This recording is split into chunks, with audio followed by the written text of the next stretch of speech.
Bonjour à tous, ravi de vous retrouver ce matin. Alors peut-être avec cette heure d'hiver, une heure de flemmardise au lit, une heure de plus, mais beaucoup d'heures de lumière en moins. Et ça va durer trop longtemps.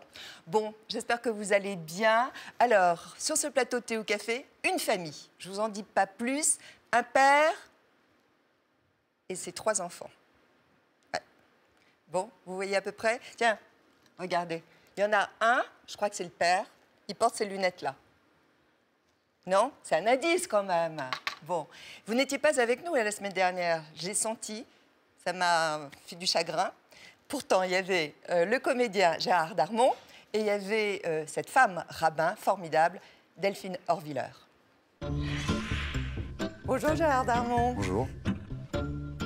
Est-ce que vous pensez être un bon acteur? Si j'en crois les autres, oui. Et très sincèrement, Catherine, si je m'écoute moi, je suis très en dessous des gens que j'admire. Marc Esposito, c'est fini, vous avez le cœur des hommes terminé? Oui, d'une façon définitive. C'est comme ça, c'est la vie. Alors, voilà, il y a la vie, puis il y a la mort. Donc maintenant, quand j'y pense avec beaucoup probablement de respect, et puis un peu non pas de nostalgie, parce que je ne le suis pas, mais j'y pense comme on pense à nos morts. Voilà. Il ne peut pas y avoir une réconciliation, des retrouvailles? Ça n'a aucun intérêt, à mes yeux. Qu'est-ce qui est le plus insupportable à vivre dans les traversées du désert? Moi, je sais pas, j'ai traversé comme ça des mauvaises périodes, mais toujours avec un état dépressif? Oui, mais en riant quand même toujours, en souriant, et en me disant, je vais faire le dos rond, ça va passer, quelque chose va se passer, et ça va. C'est ce qui m'est arrivé avec Astérix. Voilà. On a tous envie, évidemment, d'avoir tout le temps des premiers rôles, mais apparemment, c'est pas mon destin cinématographique d'avoir tout le temps des premiers rôles. Vous partagez depuis 15 ans la vie de Christine. Oui. Vous êtes marié, pourquoi? C'est une institution que vous aimez bien? Parce que je réfléchis très lentement, parfois, sur les choses importantes de ma vie. Et donc voilà, j'ai mis 14-15 ans. Parce que c'est une évidence, parce que je pense que c'est aussi une preuve d'amour. Cette alliance, vous voyez, je l'ai regardée autrement. Elle est signée à l'intérieur? Non, pas du tout, non. J'essaie de m'éloigner le plus possible d'amour, gloire et beauté. Est-ce que vous avez déjà eu recours au service d'une prostituée? Oui, mais de 18 à 30 ans.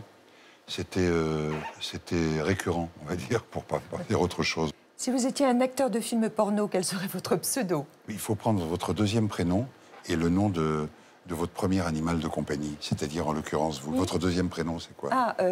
France. Et votre premier animal de compagnie? Scoop. Donc, Eliminou et France Scoop. Dans un gros film de boules. Votre prénom et votre nom? Delphine Orviller. Vous êtes l'une des 3 femmes rabbins en France, incarnant un judaïsme libéral. Un de vos enfants dit tout d'abord que la profession de rabbin, c'est une profession de femme. Oui, c'est ce que mon fils aîné. Mon fils aîné m'a dit un jour. Je lui ai dit pourquoi ne pas faire rabbin. Il m'a dit c'est vraiment un métier de fille. Et ça m'a troublée quand il m'a dit ça. Mais en réalité, je crois qu'il a pas complètement tort, dans le sens où bien entendu c'est pas un métier de fille, mais c'est un métier qui requiert d'exercer certaines qualités féminines, ou en tout cas celles qu'on attribue aux femmes traditionnellement, des qualités d'écoute ou d'empathie ou d'accompagnement. Des militaires sont-ils toujours postés devant votre synagogue? Malheureusement, depuis janvier? Oui. Ouais. Depuis janvier, nous vivons une situation très difficile. Une petite anecdote, juste après le mois de janvier, il y a eu une fête qu'on appelle Pourim, où tout le monde se déguise. Et j'oublierai jamais ce moment où je suis arrivée devant la synagogue. Il y avait une petite fille déguisée en princesse qui venait avec toute de rose vêtue. Et elle s'est tournée vers le soldat qui était posté là depuis quelques semaines et elle lui a dit « J'adore ton déguisement ». Est-ce que vous êtes favorable, vous, à la contraception? J'y suis tout à fait favorable, et d'autant plus pour ce qui est du droit des femmes à disposer de leur corps et à choisir à quel moment elles souhaiteront entrer dans la maternité. Favorable aussi à l'IVG? Oui, ça me paraît être un droit essentiel, qu'il en va de la dignité humaine et encore une fois de la nécessité que chacun puisse s'inscrire de façon responsable dans la construction de sa vie. Est-il vrai que vous aimez particulièrement Jean-Jacques Goldman? Ah oui, j'aime beaucoup Jean-Jacques Goldman, oui, depuis toujours. Quand la musique est bonne, quand la musique donne. Pouvez-vous nous raconter une histoire juive? C'est l'histoire d'un prêtre, d'un pasteur et d'un rabbin à qui on pose la même question. Quand commence la vie? Alors le prêtre dit la vie, ça commence à la conception, et le pasteur dit la vie, ça commence à la naissance. Et le rabbin, il se gratte la barbe et il dit la vie, ça commence quand les enfants quittent la maison. Quand la musique sonne, sonne,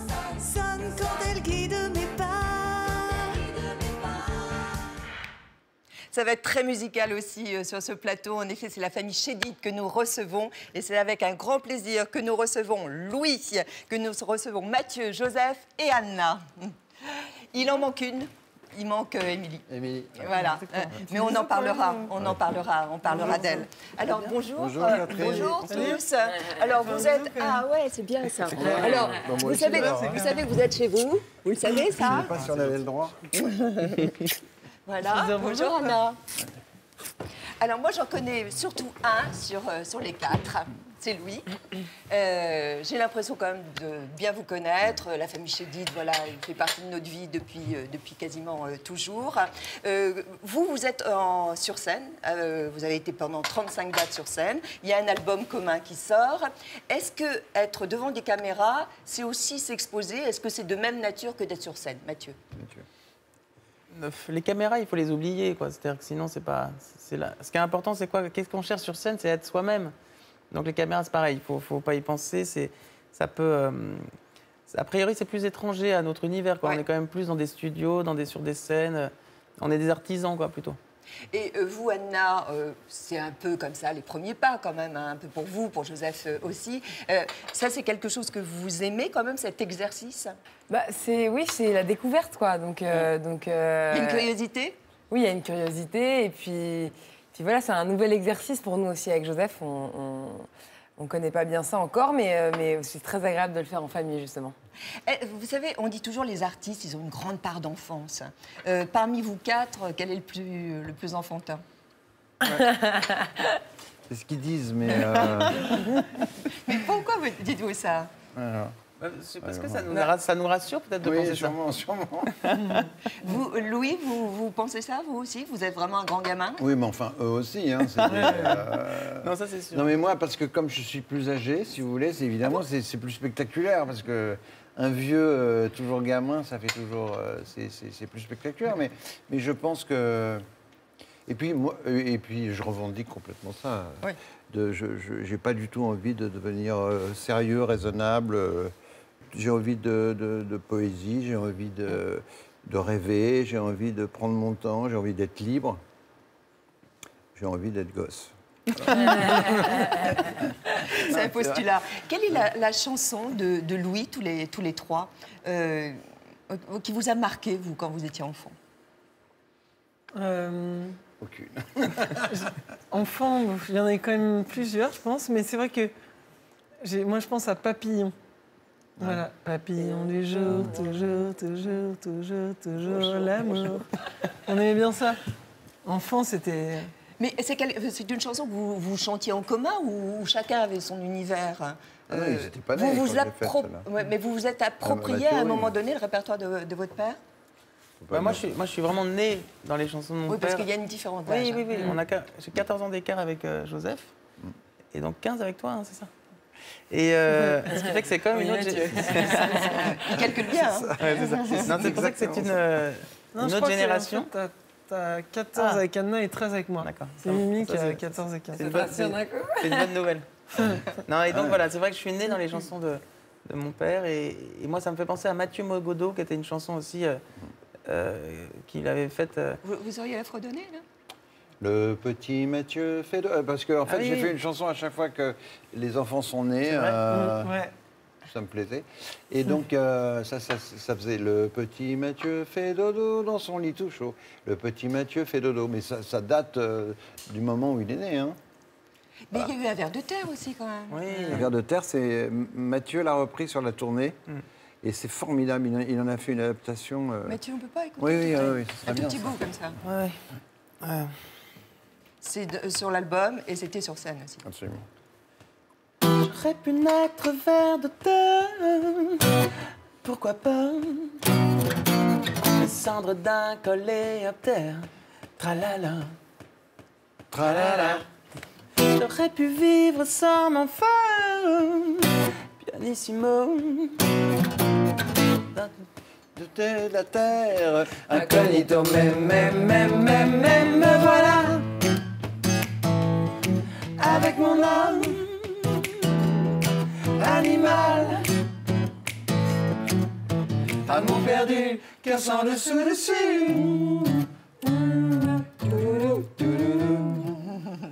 Mais chez vous, on gratouillait tout le temps ou pas? Enfin oui, on gratouillait. Mathieu s'est mis à gratouiller à l'âge de 11-12 ans. Et gratouiller très sérieusement d'ailleurs. Enfin, même pas un peu plus tard, ouais. Un peu plus tard Ouais. 13, je crois. 12, Ouais, 13. 13, Ouais. Et puis moi, oui, c'est-à-dire que j'étais dans mon studio, je faisais mes disques, tout ça. Donc oui, c'est... Donc ils ont baigné évidemment dans cet univers. Alors, quoi, et puis forcément. vous deux, c'est pareil. Anna, elle a commencé, enfin, elle va vous expliquer mieux que moi, mais dans l'art lyrique un peu, hein, Oui. c'est ça. Mm. Et Joseph, il s'est mis à jouer de la guitare très Ouais, jeune vraiment. aussi. On parle toujours de vous, Louis, mais on parle jamais de votre mère. Qui est-elle? Ah oui, Oui. une bonne question. Marianne. Ouais. Tout à fait. Qu'on appelle Baya aussi.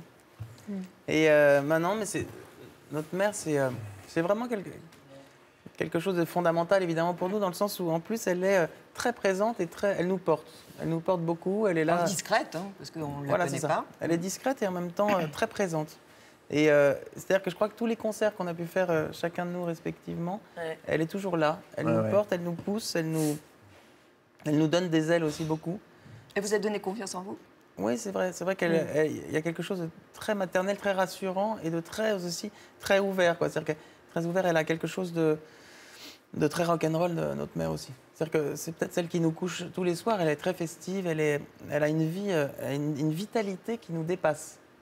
Donc on a cette chance-là et ce repère-là.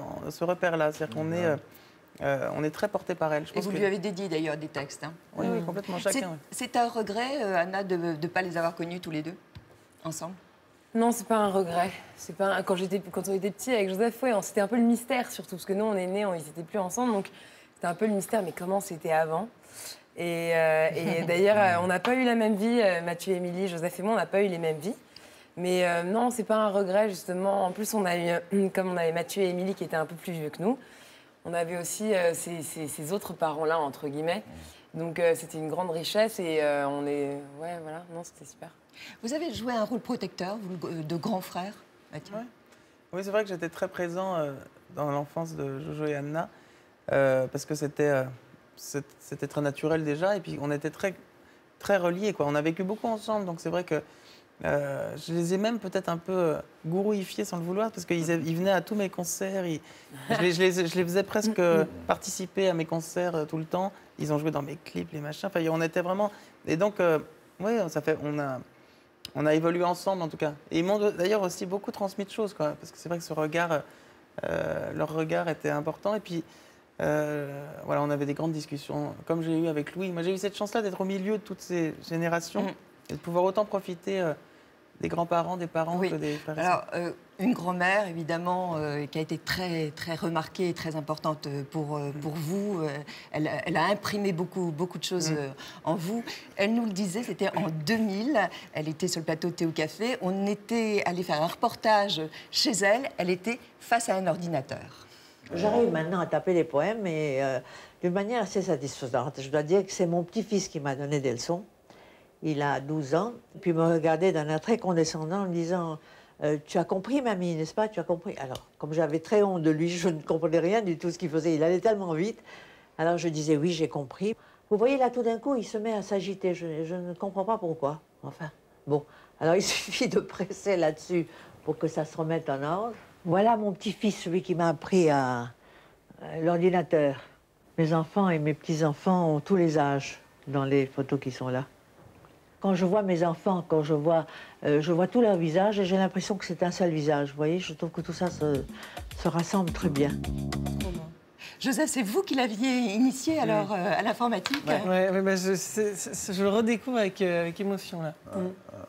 Non, c'est beau de la voir comme ça, là. Et lorsqu'elle dit, j'aime beaucoup cette dernière phrase, Oui. en Oui, vous oui, voyant oui. tous, vous êtes un seul visage. Ouais. Ça, c'est très beau, ça. Et c'est assez juste d'ailleurs, Oui. hein, parce qu'on a été frappé quand Jean-Baptiste Mondino a fait l'affiche là, des regards. En fait, les regards sont les mêmes et avec ma mère aussi c'était comme ça. C'était très comme ça. On a des regards très proches. Vous avez écrit aussi des textes hein, pour André. Chacun, non Ah oui, il y a- des chansons, oui, oui, oui. des chansons, Ah oui, ouais, complètement. non.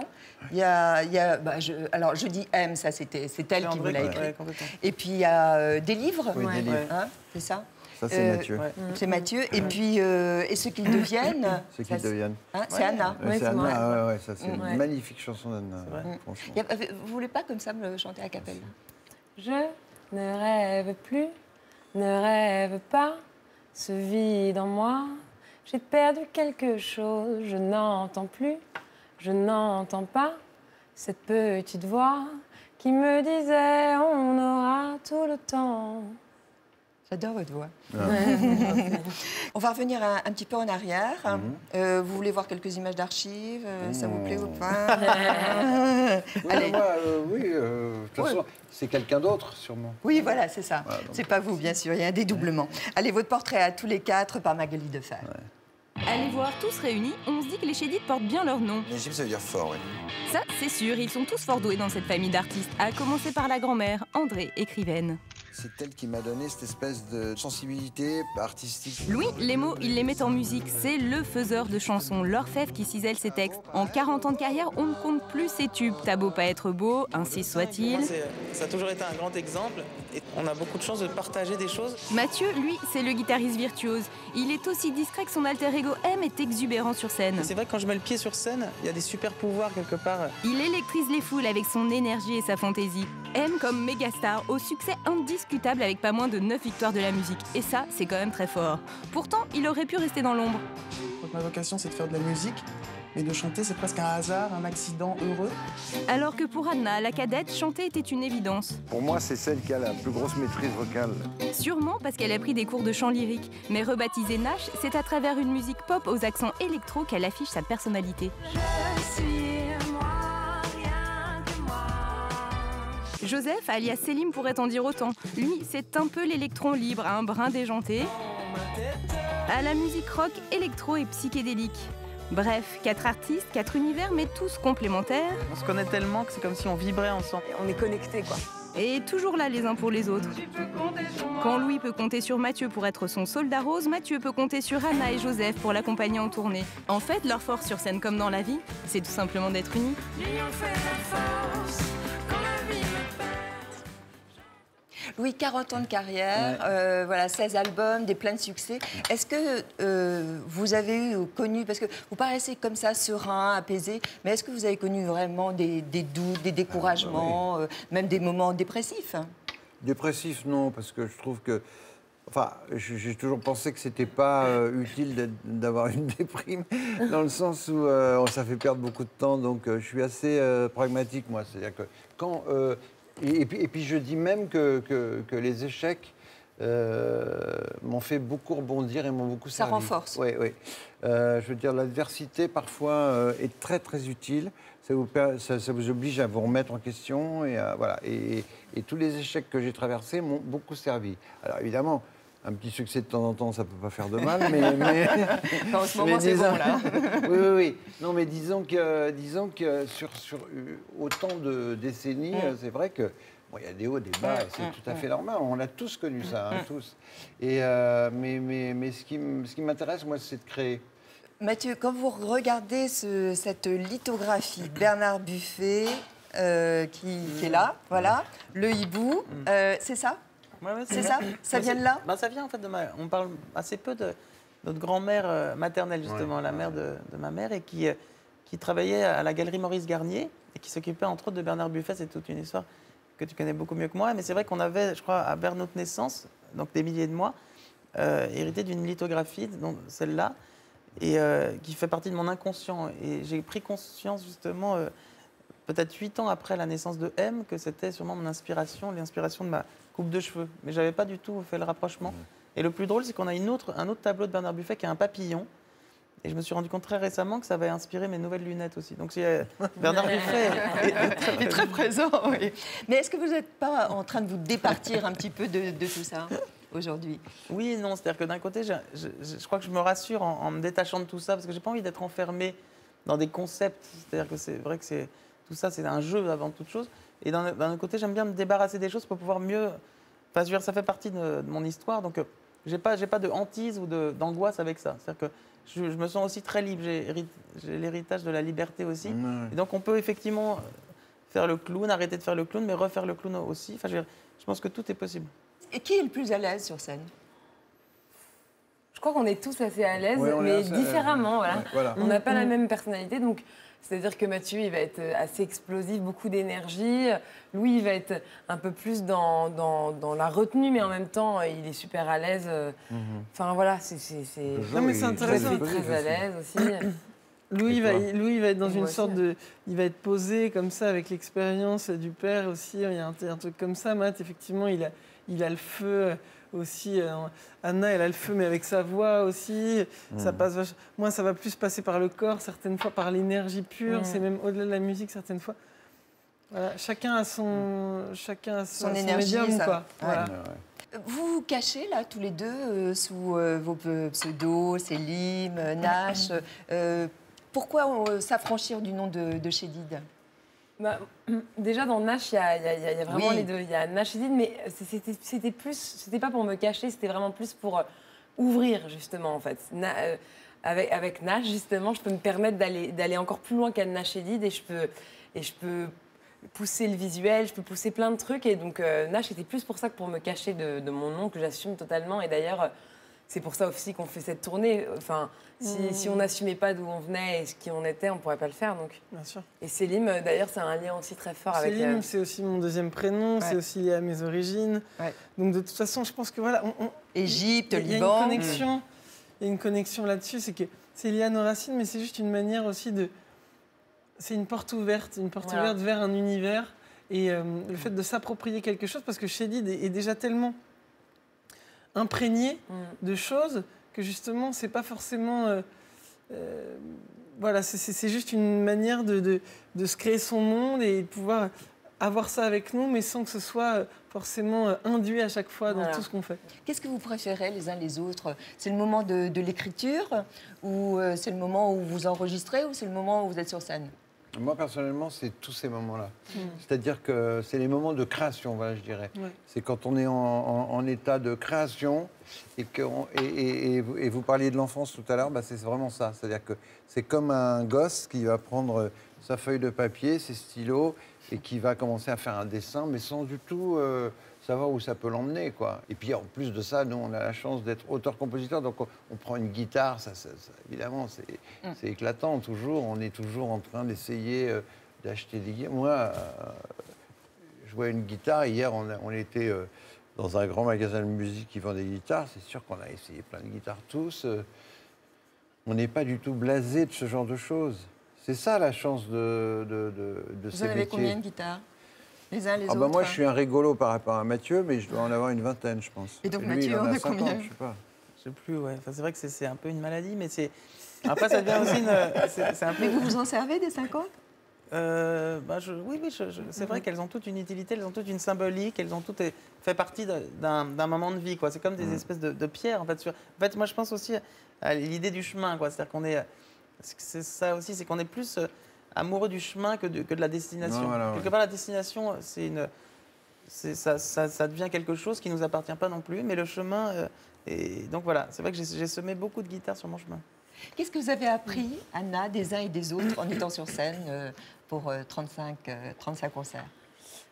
Bah, beaucoup de choses. J'ai déjà été sur scène avec Mathieu et Joseph plusieurs fois. Donc Mathieu, quand on a eu la chance de l'accompagner, c'était en 2010, je crois, ou 2011.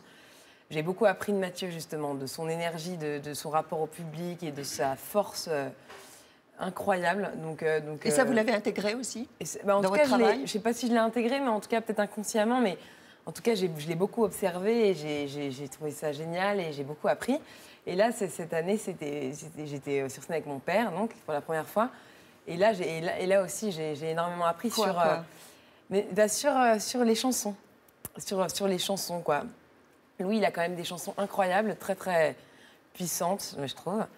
Et voilà, et donc ça m'a inspirée, ça m'a appris plein de choses. Et voilà, non mais c'est vrai, vraiment. Comment vous avez ressenti Ça fait plaisir les compliments. Je sens bien, ouais, je sens bien. Moi, je vis parce que c'est pas tous les jours. Hein. Liche. Comment vous avez ressenti Vous vous êtes senti sur l'opéra, sur la scène de l'opéra? Non, mais ça, c'est l'apothéose. Ça, c'est une merveille. Vas-y, raconte ça, parce que c'est beau, Joseph. ça. À l'opéra, je pense que chacun a beaucoup d'émotions, forcément.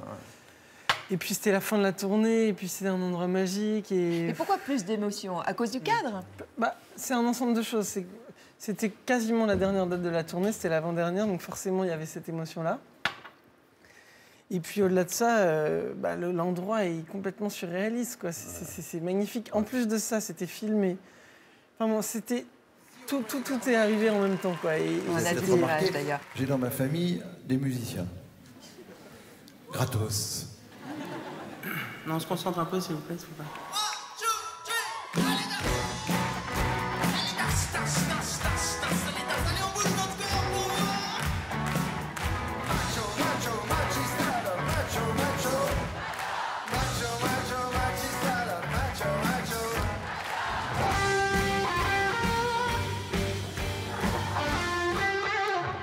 Mais ça s'y prête bien. Alors, ce qui était très amusant, moi, je trouve, et moi, le truc qui m'a le plus frappé, c'est que, en fait, ça fait venir des gens qui ne seraient jamais peut-être venus à l'opéra. Et d'ailleurs, on leur a demandé à un moment donné qui est déjà venu à l'opéra. Il n'y en avait pas des masses, quoi. C'est-à-dire que les gens venaient. Et donc, ça les fait... évidemment, on a un public qui vient pour nous voir, etc., et qui est content, donc, et qui... chaleureux, évidemment, au départ, mais en plus de ça, il est dans un écrin, tout d'un coup, grâce à ce concert, on leur fait découvrir un endroit absolument magique. Donc, c'est tout ça qui a fait une espèce d'ambiance absolument démente ce soir-là. Et puis, pour ceux qui connaissent l'Opéra Garnier, enfin, ils savent que c'est un endroit absolument d'une beauté, mais exceptionnelle, quoi, exceptionnelle. Être la seule fille, Anna... C'est particulier? Non, c'est bien, c'est super. Vous êtes unique, la seule. Ouais, j'aime bien. Non, mais la princesse. Et puis en plus, j'ai l'habitude dans le sens où je suis dans la famille la seule fille qui fait vraiment de la musique, enfin en tout cas. Qui fait de la scène. Voilà, qui fait de la scène. Et donc ça fait longtemps quand même qu'on fait de la musique ensemble. Donc ça fait longtemps que je suis un peu la seule fille, entre guillemets, dans la famille en tout cas. Et puis voilà, et puis c'est vrai qu'il n'y a pas vraiment de différence en fait. C'est-à-dire qu'on est quand même des musiciens, on est quand même 4 musiciens et 4 chanteurs, interprètes sur scène. Donc je suis une fille, donc ça rapporte un petit truc, mais différent. Ça rapporte beaucoup. Oui, et puis les textes sont pas les mêmes, machin, parce que c'est des textes de filles et tout ça. Mais non, je me sens quand même dans un groupe quoi. Il y a une pépite dans l'album, il y a Fort, hein, le titre. Vous l'avez enregistré à La Fabrique, qui est un lieu extraordinaire à Saint-Rémy-de-Provence. On regarde cet extrait. Ok. Let's go.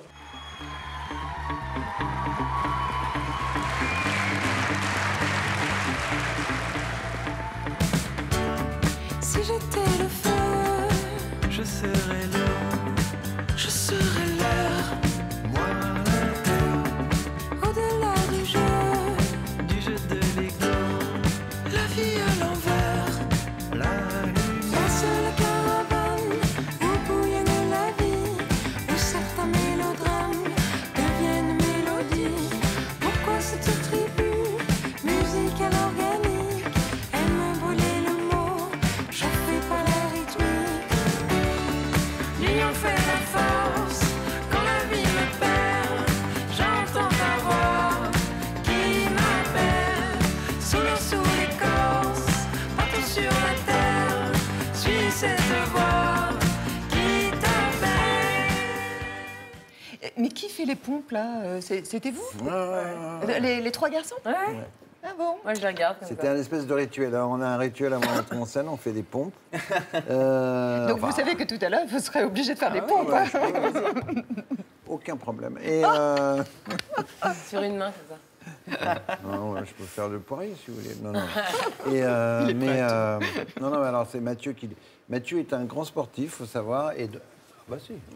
Et il court, il fait 10 km, parfois 30. Marathon, enfin Des bon. semi-marathons, mais ouais, c'est vrai que Ouais. avec Donc, un ami, on court beaucoup, bon, on est très sport. Donc voilà, il faut suivre, quoi.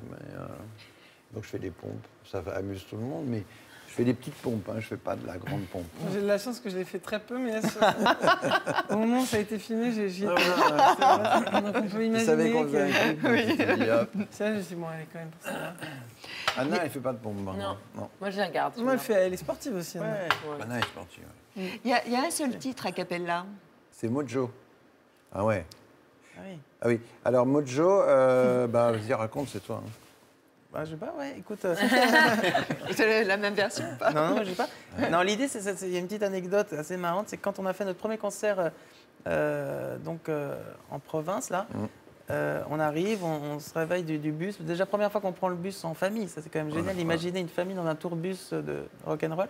Donc là, on est là, on dort plus ou moins, on se réveille, et Phil, notre ami régisseur, nous annonce une nouvelle incroyable. Il nous dit, en fait, là, on va peut-être pas pouvoir jouer ce soir. C'est le premier concert. Parce que le camion là, qui est arrivé ce matin, donc on a ouvert les portes pour mettre le matos sur scène. Et on a vu un gorille, on n'a pas compris. En fait, ils s'étaient trompés de camion, ils avaient pris le camion de Chaka Ponk. Et donc, c'est-à-dire qu'on n'avait pas notre matériel. C'était à Grenoble. Voilà. Ce qui fait qu'en fait, il a fallu qu'ils appellent l'autre camion qui est venu quand même dans la journée. Donc, on n'a pas pu préparer les balances et on a pu quand même jouer le soir même. Ça, c'était le premier concert de la tournée. Et donc, on a profité de ce moment pour pour réinventer un peu des versions. Parce que je m'étais dit qu'on faisait Mojo d'une façon un peu plus classique, enfin, comme la version originale. Et je sentais que ça n'avait pas lieu d'être. Et on s'est dit qu'il fallait trouver une façon un peu plus singulière de la faire. Et c'est là qu'on s'est dit, allez, essayons un cappella. Ça donne quoi? Pourquoi toutes ces caresses inégales quand elles ressentent mes ondes animales? Est-ce que c'est bien? Est-ce que c'est bien? Est-ce que c'est mal? Allez, ouais, laisse-toi aller, c'est que ça, c'est Mojo. Vision dorée d'orage mal du monde. J'ai pourtant été sage jusque-là. Est-ce qu'il fait froid? Est-ce qu'il fait chaud? Allez, ouais, laisse-toi aller, c'est que ça, c'est Mojo.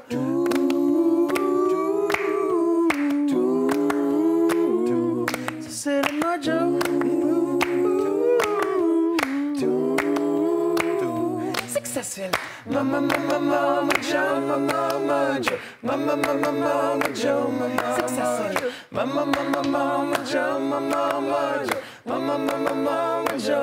c'est que ça, c'est le... Qu'est-ce que ça veut dire? c'est une chose. Est-ce que vous l'avez aujourd'hui? Écoute, c'est très délicat comme question. Non, mais le Mojo, c'est chacun se fait sa définition, je pense. C'est très intime. Mais on espère avoir le Mojo et je pense qu'on est assez Mojo. Mais voilà, il faut rester secret sur le Mojo. Bon, d'accord. Ouais, c'est un truc un peu... C'est l'énergie. Quoi? C'est l'énergie. C'est l'énergie. Non, C'est ça, oui, c'est Non, pas ça, là. non, Non, c'est assez pur le Mojo. c'est une énergie un peu sexuelle, mais c'est pas du tout. C'est pas graveleux. Avoir le C'est plutôt, Mojo, ouais. C'est plutôt voilà, avoir un peu la. Un peu érotique, quoi. Ah, voilà. Comme ça. Ouais. Voilà, c'est ça. L'électricité, Est-ce que la scène, ça érotise? entre autres. J'adore. Non, pourquoi pas Ça Bah peut, oui, ça, carrément. ça peut. Ah bah oui. Bah, carrément, certain. carrément, oui. Bien sûr. Ah bah oui, complètement. Oui, oui. Ah bah oui, complètement, parce que c'est sûr qu'il y a un Ça rapport... exacerbe des choses. Il y a un rapport oui, c'est une telle interaction avec le public, etc. Il y a une espèce de ferveur animale, quoi. D'orgasme, parfois. certains le disent. Hein. Ouais, ça va jusque-là. Certains le disent. Certains le vivent. Certains le vivent. Est-ce qu'il faut aujourd'hui, selon vous, pour réussir dans la chanson, être différent? Ou est-ce qu'il faut rentrer dans un moule? Est-ce qu'il faut être préfabriqué? Ah non, au contraire. Mais ça prend du temps. Non, je pense qu'effectivement, il y a toute une culture. Il y a vraiment des gens qui... Je crois qu'on est rassuré quand on fait des choses un peu, codifiées, un peu clichés. C'est-à-dire que si on regarde bien, c'est vrai que les clichés fonctionnent bien et sont souvent très populaires. Parce que c'est vrai qu'il y a des artistes qui ne sont que clichés. Et ça rassure, parce que c'est vrai que c'est des repères. On se dit, tiens, ça ressemble à ça. Donc je pense que c'est pas forcément... Si on parle de succès ou de popularité, le cliché vend beaucoup. Mais je pense que dans la durée, en tout cas, si on parle plus de beauté simplement, voilà. En fait, en gros, je crois qu'il y a l'esthétisme et la beauté, quoi. Mais si on est dans la beauté, c'est vrai que c'est juste être dans la, singulier, c'est certain. Alors eux, ils sont très différents. Ils sont 6, ils sont autistes. Percujam, vous les connaissez Ouais. parce qu'ils ont fait en fait la première partie d'un de vos spectacles. Et il y a 6 éducateurs aussi qui sont avec eux sur scène. Ils sont auteurs, compositeurs. Ils interprètent donc un album, parce qu'ils ont sorti un album aussi, à travers leur groupe. Première partie donc de Mathieu, mais ils étaient aussi au Théâtre des Variétés, et cette fois en solo, il y a peu de temps, et ils seront à l'Olympia le 4 avril. Magali Defer.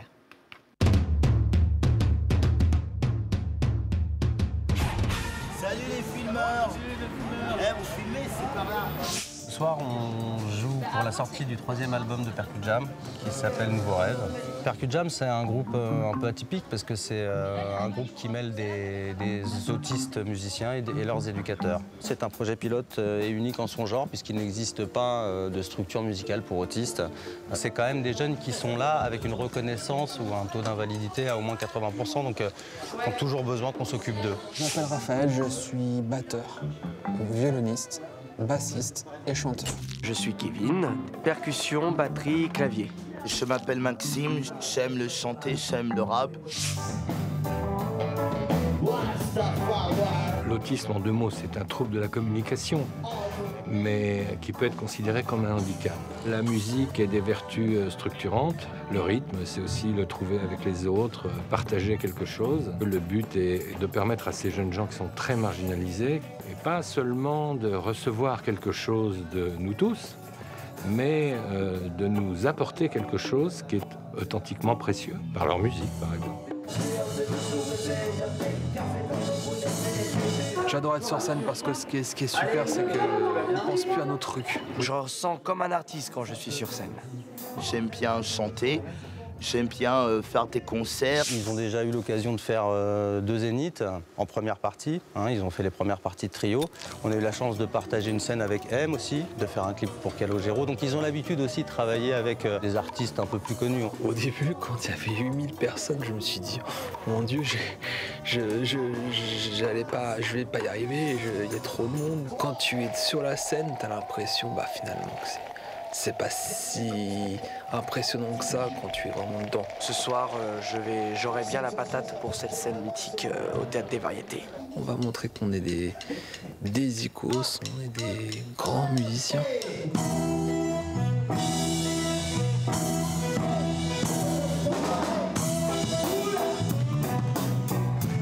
Ce que ça leur apporte, c'est d'avoir plus confiance en eux, d'avoir moins peur du regard de l'autre. Le regard de l'autre, pour eux, peut leur renvoyer des tas de choses parfois négatives. Là, en tout cas, quand ils font l'unanimité sur une scène, il n'y a pas d'ambiguïté. Escalader la cordillère ou plonger nu dans la rivière. J'ai entendu une personne dire je voyais aucun autiste sur scène, quoi. Ça m'avait touché.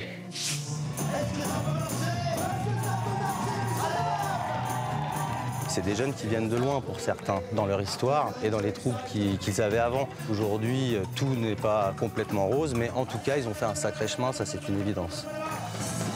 Allez, clapez dans les mains. Très haut. Allez, je tout voir les mains. Merci les variétés, c'était Percujam. Ciao. Ciao, bye bye. On salue.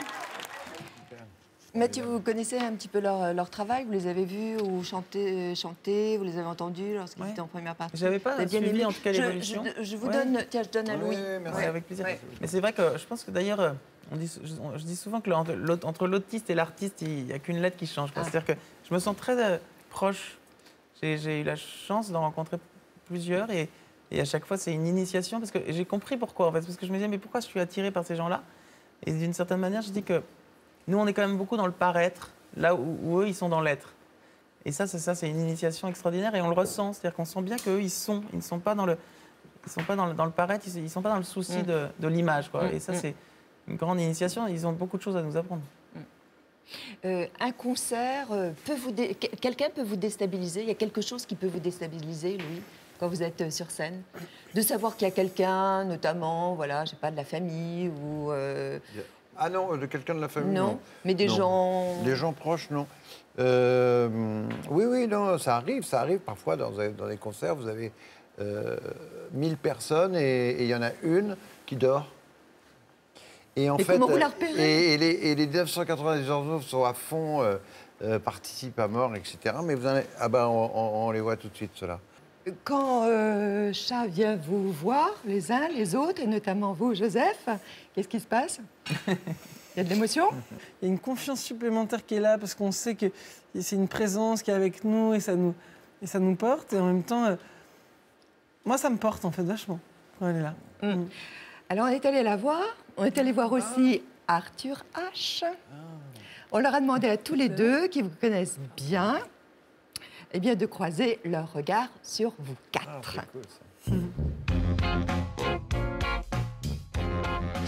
Une famille exceptionnelle dans le sens où c'est vraiment 4 personnalités artistiques affirmées et assez différentes. La famille est Chédid comme une entité.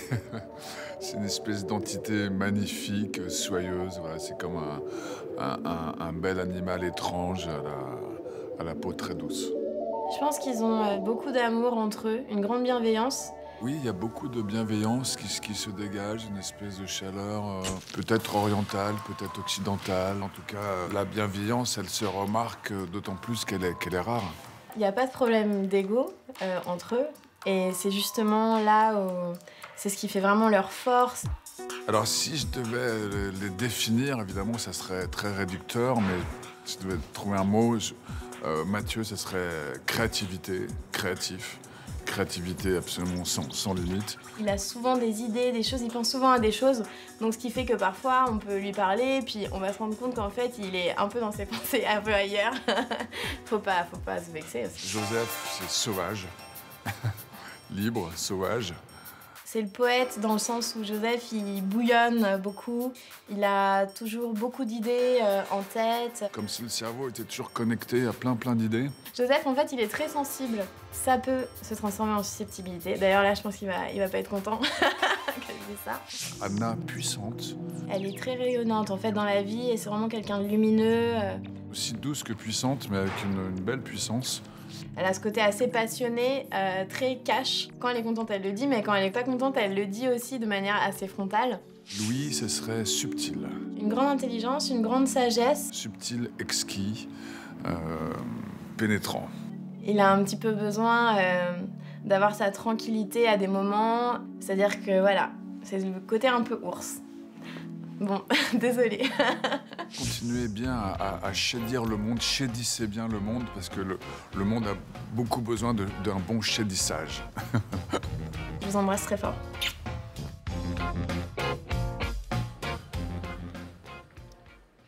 Un joli mot inventé, hein, chédissage. Oui, il est fort pour ça. Oui. On parle quand même de l'album hein, de Chat, voilà, qui vient de sortir. Voilà, donc on lui souhaite évidemment bonne chance. Qui sort bientôt, parce qu'il n'est pas encore sorti. On l'a en primeur, pardon. Et puis Arthur H aussi, il en sort un aussi. Je voulais vous demander, Joseph, vous croyez en l'amour éternel? Ah, bah oui. Alors, moi j'ai entendu la chanson, je l'ai écoutée. L'amour éternel. Je crois que quand on aime, on laisse une empreinte peut-être aussi dans l'univers et que l'amour éternel, c'est ça pour moi. C'est juste l'intention d'aimer, c'est quelque chose d'éternel pour moi. Elle sera la mère de vos enfants parce que vous dites j'ai trouvé la mère de mes enfants. Alors pardon. J'ai trouvé la mère de mes enfants, c'est-à-dire. Je vous pose la question. Oui, non, mais c'est pas dans une chanson, c'est ça? Non, voilà, non, là, c'est en dehors. Oui. Pardon, excusez-moi. Ah bah oui, je pense, oui. Pas mal. Joli, joli. Est-ce que vous êtes toujours en communion aussi sur vos idées? Je pense pas qu'on ait exactement tous les mêmes idées sur tous les sujets, heureusement d'ailleurs. Voilà, je dis la société, la politique. Voilà, alors ça je sais pas, ça franchement, c'est des sujets en fait qu'on aborde assez peu. C'est vrai que politiquement, je pense que évidemment sur des sujets fondamentaux comme on n'aime pas les gens racistes, on n'aime pas les gens violents. Anne Masseran, vous validez tous les quatre. Ah bon, on le chante. Hein. Moi d'ailleurs, avant qu'on la fasse, je leur ai posé la question de savoir si j'étais d'accord pour la faire, etc. Et comme vous ne pourriez pas nous en faire un petit bout là? Oui, à la guitare, c'est pas évident, mais on va essayer. Ah bah non, mais on le fait, on le fait. 1, 2, 2, 3, 4. Anne, ma sœur Anne, si je te disais ce que je vois venir. Anne, ma sœur Anne, j'arrive pas à y croire, c'est comme un cauchemar, sale cafard. Anne, ma sœur Anne, en écrivant ton journal du fond de ton placard. Anne, ma sœur Anne, tu pensais qu'on n'oublierait jamais, mais mauvaise mémoire, elle ressort de sa tanière, la nazie nostalgie. Croix gammée, bottes à clous et toute la panoplie. Elle a pignon sur rue, des adeptes impartis. La voilà revenue, l'historique hystérie. En 85, est-ce que vous vous dites aujourd'hui, Louis, elle a servi à rien cette chanson? Vous savez, les chansons... Enfin, j'ai jamais pensé qu'une chanson va... Pardon. Et une chanson va révolutionner... non, parce que je pense que c'est pas les chansons qui... Si on veut révolutionner vraiment les choses, il faut méditer, il faut faire de la politique, et ça, c'est pas du tout mon truc, ça m'intéresse pas du tout. Peut-être qu'en écoutant cette chanson, certaines personnes se sont dit, c'est quoi enfin, ils ont compris. Et voilà, mais malheureusement, effectivement, elle n'est pas obsolète, comme je dis souvent, et je le regrette, c'est sûr, c'est sûr. Mais voilà. Vous tutoyez François Hollande, Mathieu? Enfin, je tutoie tout le monde. Et c'est vrai que c'est ma petite faiblesse. Ça a surpris votre père. Hein. Ouais. Ah oui, ça m'a surpris. Bah, non, c'est-à-dire qu'en fait, je crois que... C'était à l'Olympia, hein, on c'était explique quand Oui, même. oui. Non, mais c'est vrai que j'ai cette chose-là, qu'on a plus ou moins tous d'ailleurs, c'est de... je mets tout le monde à la même enseigne, en fait. Et donc, je vois pas... Tu vois, il y a encore une fois le côté, l'image que ça renvoie. Alors, chacun a sa discipline, a sa vie. Mais à un moment, on est tous les mêmes, quoi. Voilà. Donc c'est pas un manque de respect de tutoyer. Pas du tout. C'est peut-être même c'est plutôt du respect de tutoyer. Ça prouve qu'il y a une certaine connexion quelque part. Anna, ceux qui nous regardent, ils se disent oh bah voilà, c'est une famille. Alors évidemment, ils se soutiennent, ils s'entraident. Qu'est-ce que vous diriez comme ça à quelqu'un voilà, qui a moins de 20 ans et qui a envie de faire ce métier? Je dirais à cette personne de croire en lui ou en elle et de se concentrer sur l'essence même de tout ça, c'est-à-dire la musique, la chanson, les textes, l'énergie, la sincérité. Mais après, il faut des rencontres. Oui, il faut des rencontres, mais je pense que c'est comme nous, pour Joseph et moi ou Mathieu, on nous dit souvent ah, c'est facile pour vous, vous êtes de la famille, donc vous avez des... Mais en fait, c'est pas vrai du tout. La réalité, c'est pas ça. La réalité, c'est que c'est aussi dur pour nous, voire presque plus que pour les gens qui ne sont pas issus d'une famille comme ça. Donc voilà, il faut de la persévérance. Moi, ça fait quand même 10 ans que je fais des chansons et Joseph aussi. Et voilà, ils sont un peu entendus aujourd'hui grâce aussi à cette tournée et à nos albums respectifs. Mais voilà, si on n'avait pas ce moteur intérieur qui nous guidait et cet amour, cette passion, on ne le ferait pas. Donc voilà, c'est écouter ça, vraiment être au contact de ça, quoi. Vous savez, je vais vous emmener au dos à dos. Ah oui. Bon, alors c'est un exercice épouvantable. Hein, Louis? Non, j'aime bien, moi. Ben, ça tombe bien, on va commencer ensemble. Eh ben, d'accord, allez. Dos à dos avec vous quatre. Le défaut dont vous êtes le plus fier? L'opiniâtreté, je dirais. Être un peu têtu. Peut-être une gentillesse qui frôle la naïveté pour certains. D'être fragile. Si votre vie était une chanson, quel en serait le titre? Avec le temps, je pense. C'est walk in the sunny side of the street. C'est marcher toujours où il y a le soleil, dans la rue. Vous êtes élue présidente de la République. Quelle est votre première mesure? Ce serait dans l'éducation. Je pense que je changerais un peu la manière d'éduquer les enfants dans les écoles. Peut-être qu'on se mette tous pieds nus et qu'on se connecte à la terre un peu, parce qu'on est dans un monde un peu hors sol. Quelle figure emblématique aimeriez-vous incarner? Fellini, par exemple. Voilà, Fellini, pour moi, c'est un des plus grands créateurs. Maria Callas. Je pense à un Bouddha, je ne sais pas pourquoi. J'aurais pensé peut-être à Gandhi dans le côté aussi un peu sage. Cette phrase qu'il avait dit, soyez le changement que vous voulez pour le monde. Ça m'avait marqué récemment. Si vous étiez homo, par qui vous aimeriez être séduite? Marilyn Monroe. Bizarrement, là, je pense à Seu Jorge, qui est un artiste brésilien que j'adore. Et il incarne pour moi une espèce de truc très masculin. Alors même si j'ai pas forcément cette tendance-là, mais ça, je serais flattée en tout cas. J'ai envie de dire Richard Cochiante. Richard Cochiante nu sur son piano. Le casting idéal d'un dîner chez vous? Eh bien, d'abord, les 4 zigotos. Enfin, il en manque une, mais ils ont les zigotos qui sont là. Et puis Emma, qui est ma compagne, et leur maman. Stevie Wonder. Ella Fitzgerald. Et Joseph, mon frère. Mais alors, ce serait peut-être un casting un peu surréaliste. J'imagine comme ça des personnalités un peu inspirantes. Je pense à Salvador Dali, je pense à André Breton. Et puis en même temps, il pourrait y avoir Picasso, ce serait pas mal aussi. Et pourquoi pas un Jimi Hendrix, Frank Zappa. Mickey Rourke, de maintenant. Simone Signoret, qui jonglerait. Votre mot préféré de la langue française? Moi, de toute façon, c'est amour, quoi, parce que ça englobe tout, en fait. Est-ce que vous avez un signe distinctif sur le corps? Alors c'est vrai qu'on a un truc en commun dans la famille, c'est qu'on a des sortes de poitrines un peu comme ça. On est assez féminin au niveau du torse. Des petites cicatrices au niveau du bas-ventre, suite à une péritonite. Oui, voilà. Si, j'en ai une autre aussi. Non, mais soyons fous. Une petite cicatrice dans la tête aussi, accident de vélo, 14 ans. Il vous reste 1 minute à vivre. Quelle est la dernière personne que vous appelez? Je dirais que c'est Joseph. C'est ma fille, Billy. Après avoir eu tout le monde au téléphone longuement, tous les gens que j'aime, j'appellerais peut-être le ciel. Voilà, pour une dernière...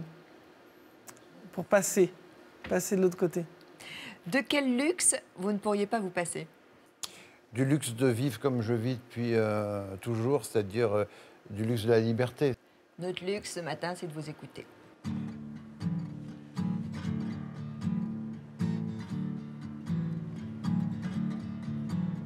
Ses parents, ses amis, ses femmes qu'on affectionne, avec lesquels on dort, on dîne, on parle au téléphone. Souvent quand nos regards se croisent, y a comme une chaleur. Mais de là en faire des phrases, trop de pudeur. Trop de pudeur, on dit jamais assez aux gens qu'on aime, par peur de les gêner, qu'on les aime, on leur dit jamais assez que sans eux, sans elles, on serait même pas la moitié de nous-mêmes. Avant de nous dire au revoir, marcher à long. Avant que sur notre histoire, le rire attend. Je déclarais à tout ce petit monde qui m'entoure. La vie serait dans son sans vous autour. Vous tous autour, on ne dit jamais assez aux gens qu'on aime, pas peur de les gêner, qu'on les aime, on leur dit jamais assez que sans eux, sans elles, on serait même pas la moitié de de nous-mêmes. Qu'y a-t-il de plus important? La raison ou les sentiments? On ne dit jamais assez aux gens qu'on aime. On leur dit jamais assez qu'on les aime. Je vous aime.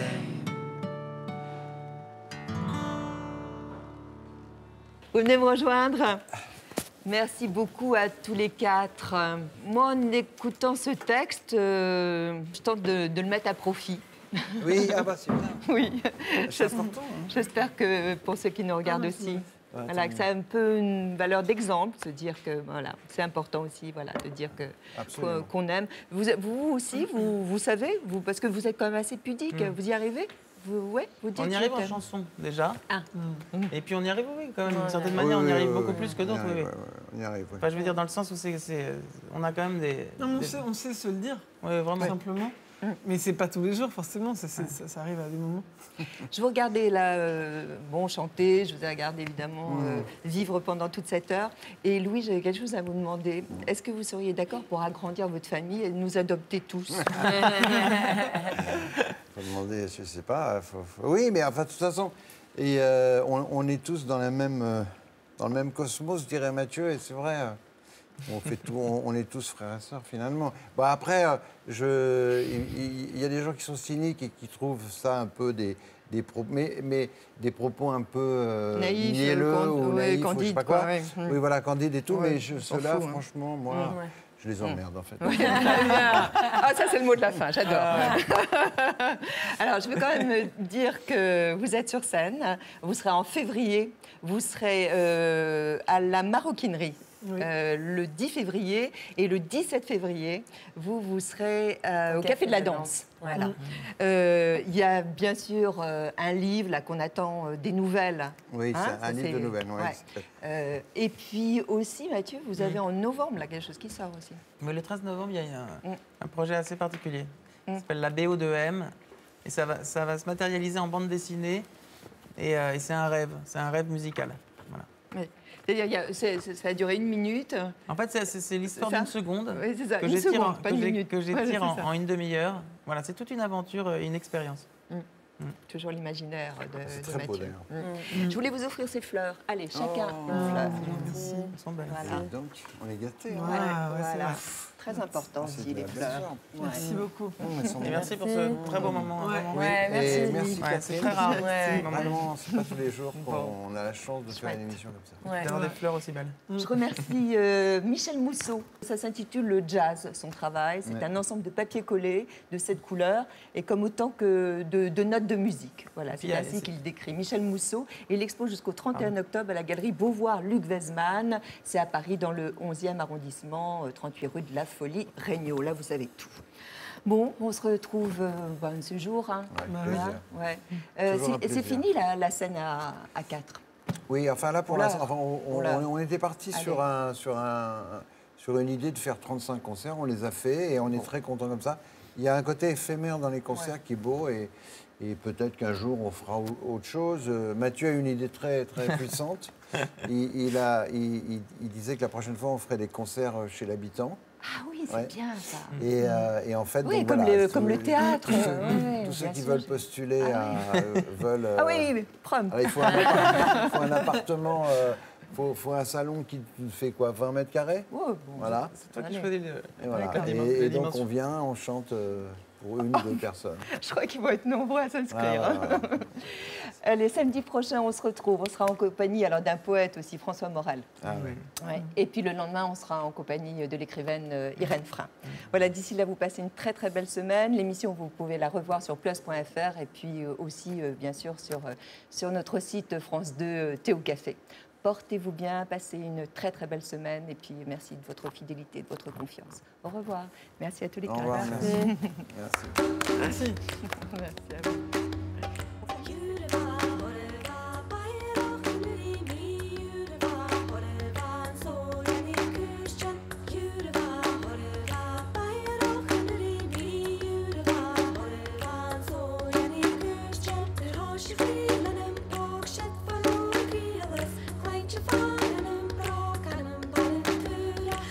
she clean.